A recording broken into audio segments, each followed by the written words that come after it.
What's up, beautiful people? Jen here. Welcome back to my channel. If you're new here, my name is Jenna Lee, the internet's girl next door, aka Jen Sparkly, commander of the Sparkle Army. Thank you so much for stopping by my channel and hanging out in my little corner of the internet. I hope you'll stay. I promise. I'm a ton of fun. It is late Sunday night.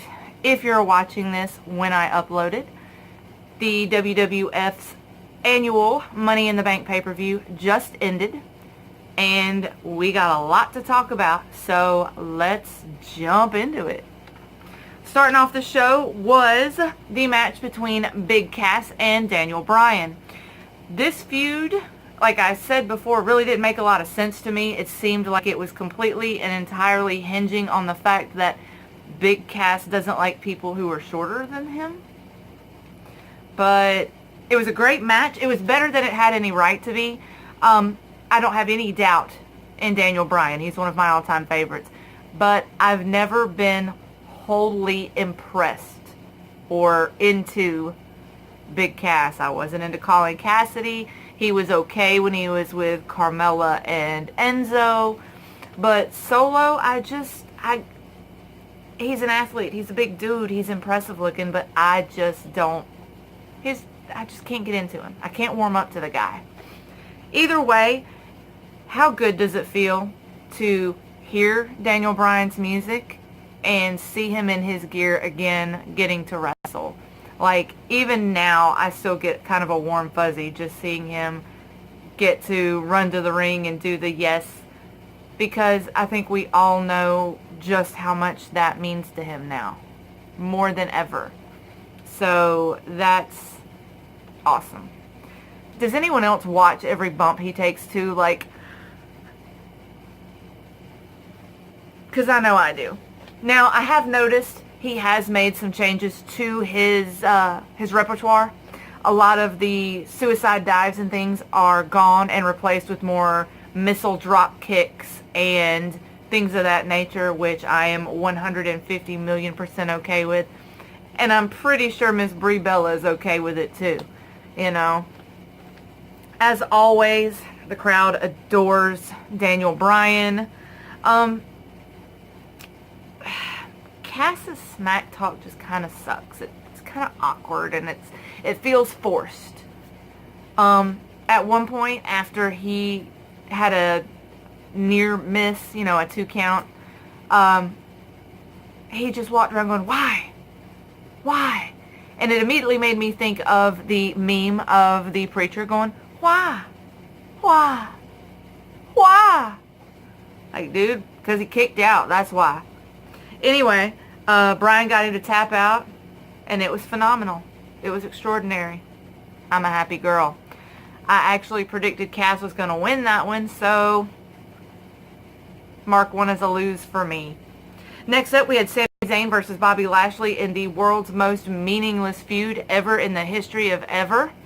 Still don't know what the point of this feud was or why they kept it going. The vertigo, the men in drag, the whole 9 yards. It was just idiotic from the jump.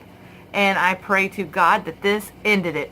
They brought Sami Zayn out there, and Bobby Lashley just beat the living daylights out of him like we all knew was going to happen. No one's career was advanced. No one looks any better in the eyes of the fans. And ultimately, no one was really entertained by the whole shebang. So, yay, I guess. Next up, you've got Elias versus Seth Rollins. And I won't lie, I was saying this in my predictions video, that I like Elias, but I feel like I like the character. Like, I cannot, until tonight, remember a single good Elias match. I couldn't name any of his moves. I couldn't tell you anything in his arsenal. But tonight, I don't know if it was that Elias is awesome and I just haven't caught it, or if Seth Rollins is just so good he can get a good match out of anybody. I'm not sure.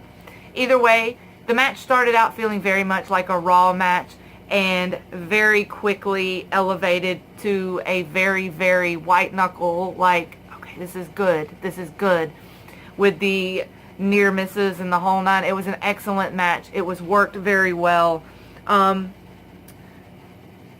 What was I going to say? Oh, Rollins took that really nasty bump on the apron.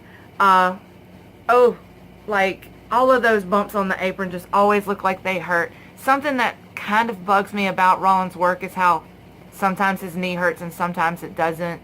Sometimes he's favoring it, and then 2 minutes later he's not. It seems very touch and go. Like, he can do a snap suplex here and doesn't give, but just walking across the ring his knee buckles suddenly. Like, there just doesn't seem to be a whole lot of continuity or connectedness with that injury, as it were. Either way, Seth Rollins retained. He was my pick. Whoop whoop. Moving on. Then we have the women's Money in the Bank match. I was kind of hoping that Becky Lynch would win. I think a lot of people were. It was an excellently worked match, and I've said it a million times, Naomi is an athlete through and through, and she truly shone in this match. These kind of matches are ideal for someone like Naomi because she can do all the cool leaps. She's really flexible. She can do really cool kicks, and she showed off some new moves in her repertoire tonight that I am not familiar with seeing from her. And if you watch my videos, you know that I have been screaming for months to get this girl a better moveset, because they've been making her do those stupid rapid fire kicks that the only person that looks stupider than her doing them is the person that's having to sell them. And she's better. She's just a better athlete. Give her stuff that works because she deserves it. Give her a moveset that shows off what a badass she is, because she is a bona fide gifted athlete. The way she moves around the ring, I know a lot of it's her dance training, but at the end of the day, she's strong, she's graceful. Let that girl shine doing what she does best, you know? I don't know why Lana was in this match, or I say at first I didn't know why. I figured it out very quickly. She was put there simply to give the talented women time to take a breather. Anytime the actually good women powdered out for a minute, she could go in there and do whatever the hell it is she does and give all the good women a chance to rest. So, good job, Lana. You served your purpose. That entrance was, I hate to use this word, but about as cringeworthy as they come. I don't know what that dancing was about, but unless you want to end up on one of those stupid when white people get crunk memes, you probably shouldn't dance like that ever again as long as you live. Your gear, you look like you're in a failed girl group from like 1999. Like, what's going on, Lana? In the words of is it the Cultaholic guys? Like, are you having a giraffe? Or is it the What Culture guys? Hell, I don't know. The one that says, are you having a giraffe? That's what I thought of. Whatevs. Couldn't help noticing that when Lana and Ember Moon were up on the ladder, like, Ember Moon was throwing legit punches, and Lana just seemed to be gingerly patting her on the back. Lord have mercy. Lord have mercy. Charlotte Flair, I love you. You're a gifted athlete, but you ran under the ladder 3 different times to do moves, and I'm such a believer in bad luck. Please do something to reverse that. I don't want you hurt. Thank you. Shock of all shocks, Alexa Bliss won the briefcase. Becky, I tweeted this out earlier, but apparently the only way you're going to get the respect you deserve in this division is if you go get a boob job and bleach your hair blonde. I do hair. Swing by next time you're in the Gulf Coast. We'll get you blonde. We've got a few good plastic surgeons. We'll get you some big fake knockers. And then maybe then Vince McMahon will actually give you the title run that you deserve. Since evidently you got to be blonde with fake hands to matter. I thought we were past that. I thought we were growing past that. I thought the division was evolving. But it definitely feels like with every pay-per-view we're stepping backwards into Divas era again. And I'd like to not do that if that's at all possible. Next up we had Roman and Jinder Mahal. I don't care. I didn't care. Roman won. Next up we had Carmella versus Asuka.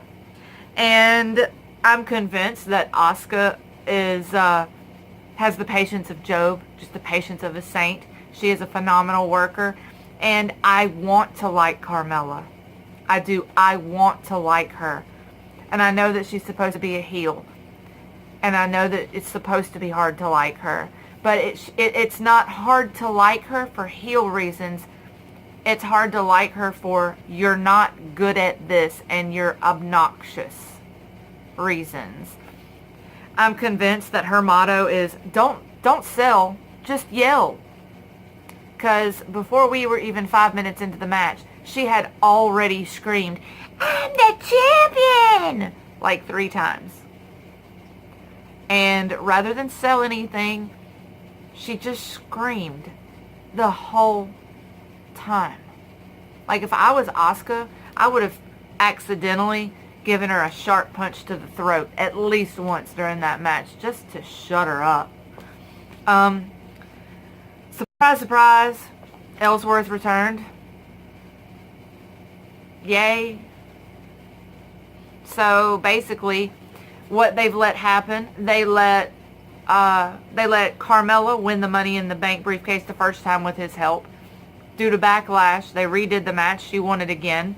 It took her the better part of that full year to lose the stench of having a man win it for her the first time. As soon as she gets the championship, they bring that guy back. Logic. Okay. Carmella won. Yep.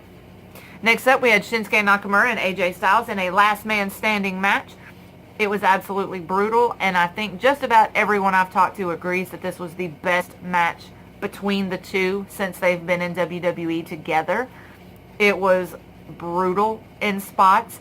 We had more Dick Kick City visits, but the way it ended was beautiful, just very dramatic. The phenomenal forearm to the table, and AJ standing up in the nick of time. Like, that was told in a way that was dramatic and compelling, and it made you get out of your seat. You're just like, yes, AJ.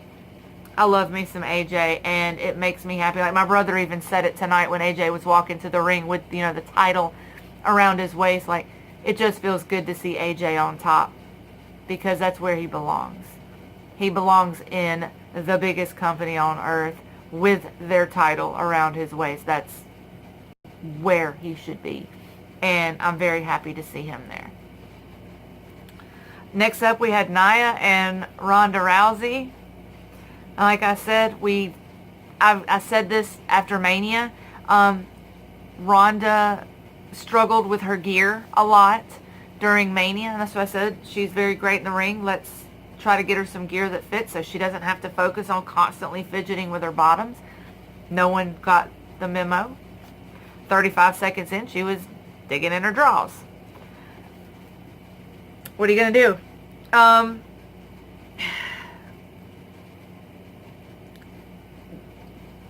I couldn't figure out half the time what was supposed to be happening, because at one point Naya had Ronda on her back, and then Ronda locked in the armbar, and physically the way Naya was standing, it would have made perfect sense for her to just boom, drop back.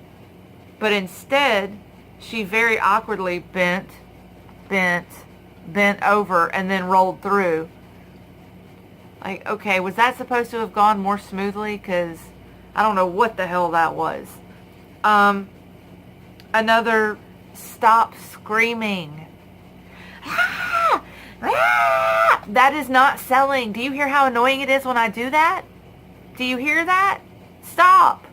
Stop doing that.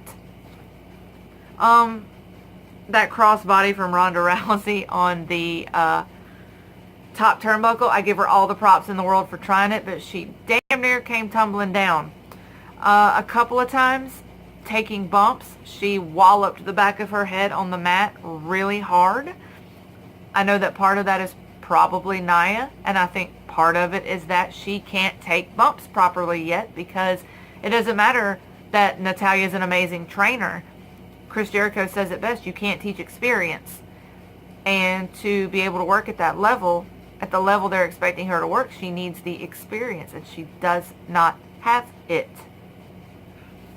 Toward the end of this match, Alexa Bliss runs in, wallops them both with her Money in the Bank briefcase, cashes in on Naya, and wins the Raw Women's Championship again. Yay! Don't get me wrong, I love Alexa Bliss to pieces. I just feel like I've seen this movie. I'd like a new one, please. And I called this months ago.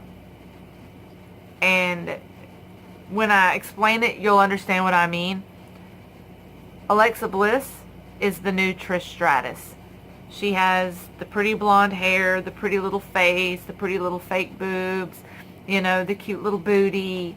Doesn't mind showing off her body. Doesn't mind letting people talk about her body. She's very comfortable with all of that. And so, yeah, she's going to be the one that they market the bejesus out of, because she's cute little blonde. So, yeah, they're going to do everything they can to keep her face on every bit of merchandising they can possibly put it on. And I'm not mad. I get it. She's a friggin' knockout. She's not the best in the ring, but she's passable. So, I get it.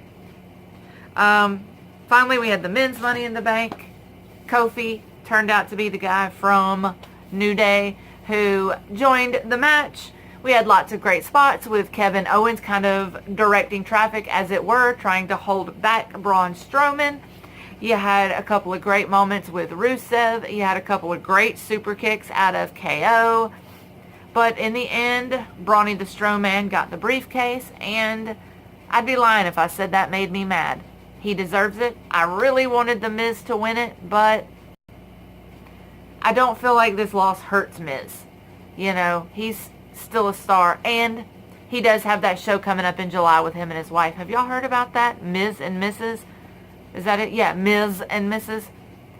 I was saying after I saw their ride-along that I wanted them to have a show together, so I am psyched that they got a little reality show. I will definitely be watching it.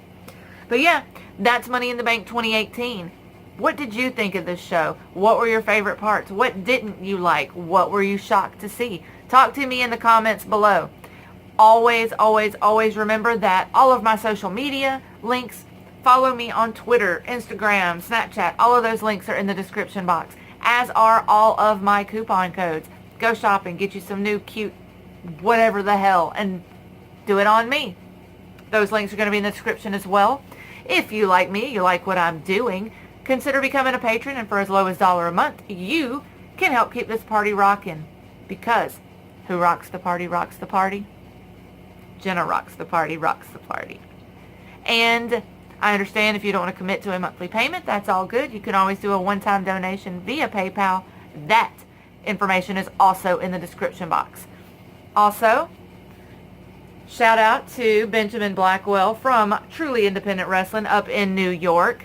Thank you for the t-shirt. I love you much as much as much as. You guys definitely check out TIW, Truly Independent Wrestling, and definitely check out Blackwell Designs on Instagram. He is one of my dearest friends, one of my favorite people in the whole wide world. Support them and support indie wrestling. And that's all. I love you guys. I will see y'all very, very soon. Stay beautiful.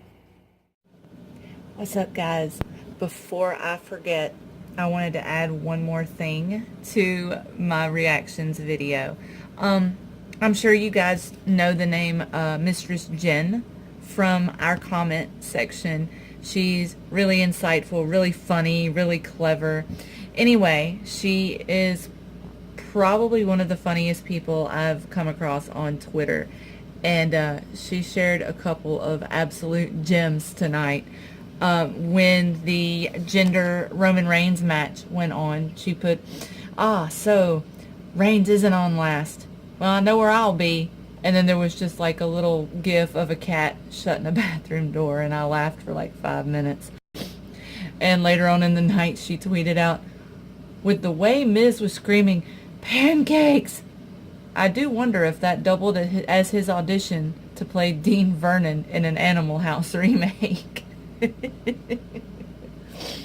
Anyway, check out Mistress Jen. She's an absolute sweetheart, and I will link to Well, I'll ask her permission first, and then I'll link to her Twitter.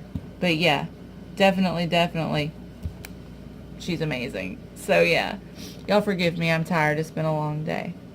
But I love y'all, and I will talk to you soon.